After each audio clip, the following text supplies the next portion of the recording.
when I'm sure those of you who have studied would have known.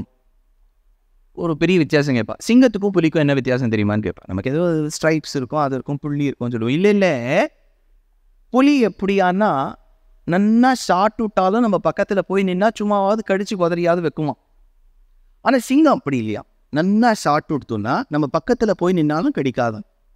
யாராவது இதை try பண்ணியிருக்காளோ? நமக்கு இதெல்லாம் ஒரு பெரிய கொஸ்டினாக கேட்பா. Even after having sumptuous lunch the line will not bounce on you. Who has tried?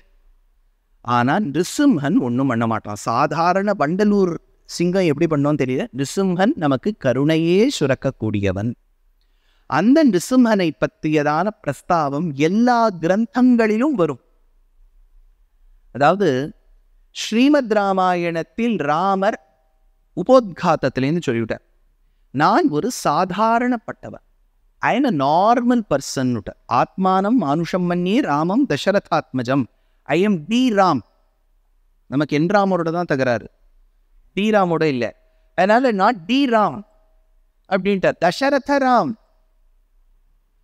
அப்படி சொன்ன ராமர் சீதை தொலைஞ்சா ஓன்னு அழறார். அதனால குரத்தாழ்வான் கேட்டார், ராமா உன்னுடைய செயல்கள் எனக்கு புரியவே மாட்டேங்கிறது. ஒரு பக்கம் சீதை தொலைஞ்சு விட்டாளேன்னு ஓன்னு அழற, சீதா சீதான்னு அழற. அதே சமயத்துல இறக்கும் தருவாயில் இருக்கக்கூடிய ஜட்டாயுவை பார்த்து மோட்சத்துக்கு போங்கிற. உனக்கு மோட்சம் கொடுக்கக்கூடிய அளவுக்கு சாமர்த்தியம் சக்தி விசேஷம் இருந்ததுன்னா சீதையை நீ இருந்த இடத்துலேருந்தே மீட்டுள்ளாமே.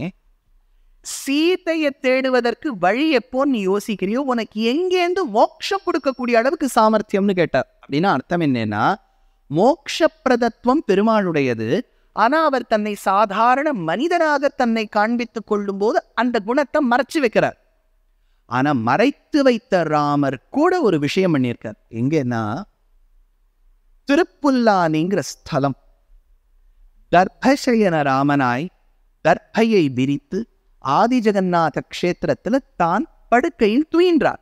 அங்க படுத்துட்டார். 3 நாள் நான் பிராயோபவேஷம் இருப்பேன், உண்ணாவிரதம் இருப்பேன். ஏன்னா 3 நாள் பிராயோபவேஷம் இருந்தீர்கள் என்றால் அந்த காலத்து கான்ஸ்டியூஷன் படி யாரு அந்த மினிஸ்டரோ அவர் வரணும். ஓஷனுக்கு ஒரு மினிஸ்டர் இருப்பார், கருணா வருணாலயம், இந்த வருணாலயம் மினிஸ்டர் வரணும். ஏன்னா அவர்கிட்ட பர்மிஷன் வாங்கி தான் இவர் சேத்து கட்டணும். இல்லையா, ஏதாவது ஒரு கிரீன் ட்ரிபியூனல் கிட்ட கிளியரன்ஸ் வாங்கி தான் அவர் சேத்து கட்ட முடியும். 3 நாள் இருந்தார், அவன் வரவே இல்லை வருணன். அப்ப ராமருக்கு கோபம் வந்தது. உடனே லக்ஷ்மணனை பார்த்து சொல்றார், லக்ஷ்மணா அந்த வில்லையும் அம்புரா துணியையும் எடுத்து கொண்டு வா. இது ஏன்னா சொன்ன உடனே லக்ஷ்மணர் ரொம்ப பயந்து போய்டுறார். அவர் எப்பவுமே கோபக்காரர், அண்ணா எதுக்கு இப்படிலாம் கோபப்படுறாருன்னு இவர் பயந்துடுறார். வில்லையும் அம்பியும் எடுத்துன்னு வரதில்ல, ரொம்ப 2-3 தடவை சொன்ன உடனே தான் எடுத்துன்னு வர்றார்.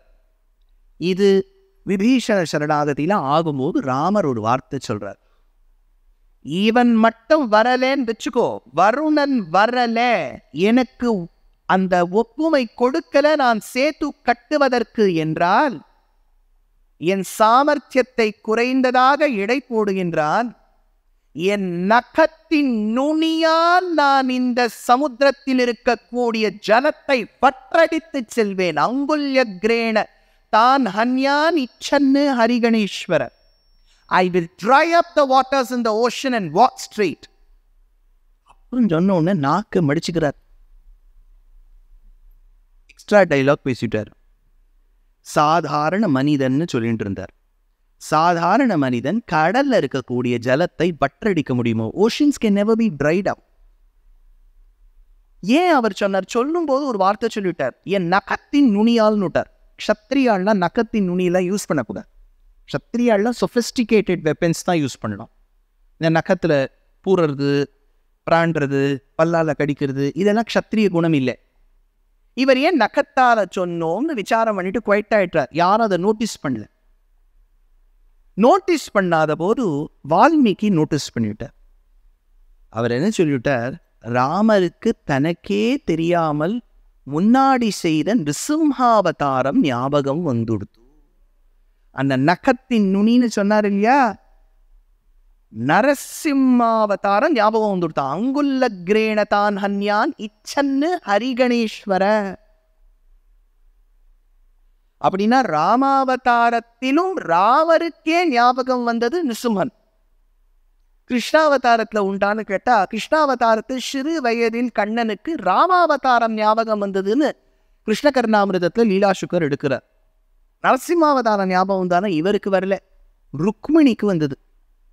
ருக்மிணி ஒரு கடிதாசி எழுதி அனுப்புறா, எனக்கு ஜானவாசம், ரிசப்ஷன், சங்கீத், மெஹந்தி எல்லாம் இந்த சிசுபாலனோட எடுத்து, இதோட நான் இருக்க விரும்பலை, கல்யாணம் மட்டும் உன்னோட பண்ணிக்கணும் கிருஷ்ணா, அதனால நீ வந்துருன்னு ஒரு கடிதாசி எழுதி அனுப்புறா. ருக்மிணி சந்தேஷம்னு பேர். ஸ்ருத்வா குணான் புவனசுந்தர ஸ்ருண்வதாந்தே நிர்விஷ்ய கர்ண விவரைஹி ஹரதோங்கதாபம் ரூபம் திருஷாம் ரிஷிமதாம் அகிலார்த்தலாபம் துவயி அச்சுதா ஆவிஷதி சித்தம் அபத்திரபம் மேன்னு ஒரு கடிதாசி எழுதி அனுப்புறா. அப்படி எழுதும்போது ஒரு ஸ்லோகம் எழுதுறா ருக்மிணி, காலே நிருசிம்ம நரலோக மனோபிராமம். நான் உனக்கு ஏன் எழுதுன தெரியுமோ கிருஷ்ணா, நீ நரர்களினுள் சிம்மத்தை போல் இருப்பவன். காலே நிருசிம்ம நரலோக மனோபிராமம். வியாக்கியாத்தா வீரராகவர் உடனே விசாரிச்சுட்டார், இது அவ நரர்களில் சிம்மம்னு சொல்லலே, நீ முன்னாடி ஒரு காலத்தில் ஒரு சிறு பிள்ளை பிரஹ்லாதன் என் பகவான் தூணிலும் உளன் துரும்பிலும் உளன்னு சொன்னதற்காக தூணிலிருந்து வந்தாய். நானே சீதையாக சுந்தரகாண்டத்தின் ராமாயணத்தில் ராவணன் வரும்போது புல்லை பிடுங்கி இட்டேன் திருணமந்தரத்த கிருத்வா என்று புல்லிலிருந்து வரவேண்டும் என்று நான் யாசித்தேன். தூணிலிருந்து பிரஹ்லாதனுக்காக வந்தாய், தூணிலிருந்து வந்தாய் நிருசிம்ஹா, எனக்காக புல்லிலிருந்து வரமாட்டாயா ராகவ சிம்ஹா என்று கேட்டேன்.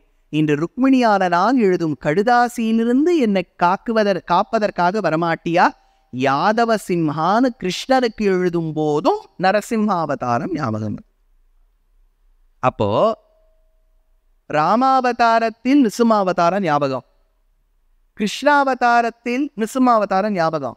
நிருசிம்மாவதாரத்தை ஒரு அவதாரமும் ஞாபகம் வரல. அப்படின்னா இவர் அவதாரம் பண்ணும்போது யாரையுமே நினைக்கலன்னா இவர் தானே முக்கியம், இவரை சுத்தி தான் அத்தனை பேரும் அவதாரம் பண்ணியிருக்காங்கிறபடியால் இவரும் ஒரு விதத்தில் அழகிய சிங்கமே. இப்பேற்பட்ட நிருசிம்மமூர்த்தியினுடைய பிரஸ்தாபம் பிரத்யேகமா நம் ஆச்சாரியர்கள் மகாப்பிரமாணம்னு கொண்டாடக்கூடிய 2 புராணங்கள்ல அமைஞ்சிருக்கு. ஒன்னும் வியாசருடைய திருத்தகப்பனார் பராசர மகரிஷி சாதித்தருளிய விஷ்ணு புராணத்தில் நிருசிம்ஹாவதாரம் உண்டு. அதே சமயத்தில் சுகபிரம்மம் பராசரருடைய பேரன் வியாசருடைய பிள்ளை, அவர் பரீட்சித்துக்காக 7 நாட்களில் சொன்ன அந்த ஸ்ரீமத் பாகவத மகாபுராணத்தில் 7வது ஸ்கந்தத்தில் ஸ்ரீ நிருசிம்ஹாவதாரம் வரும். அப்படின்னா பராசரர் ஒரு நிருசிம்ஹாவதாரம் சொல்லியிருக்கார், வியாசருடைய பிள்ளையான சுகர் ஒரு நிருசிம்ஹாவதாரம் சொல்லியிருக்கார். ஏறக்குறை பொருந்திடும். இதை தவிர்த்து இதே சோழ தேசத்தில் பிறந்து வளர்ந்து வாழ்ந்தவர், பிறந்தது திருவாரூரில், நமக்கு தெரிஞ்சு ரொம்ப பிரசித்தமா பகவத் பக்தியோடு திருவாரூரில் பிறந்தவர் இவர். திருவாரூரில் பிறந்த இந்த தியாக பிரம்மம் பஞ்சநதி க்ஷேத்திரம் என்கின்ற திருவையாத்தங்கரையில் வாழ்ந்து வந்தார். ராமன் மீது எத்தனையோ பக்தி கொண்டவர். ஒவ்வொரு கீர்த்தனையிலும் ராமனை அப்படி கொண்டாடுவர். பஜன சேயவே மனச பரம பக்தி தோ ராமா பர பஜன சேயவே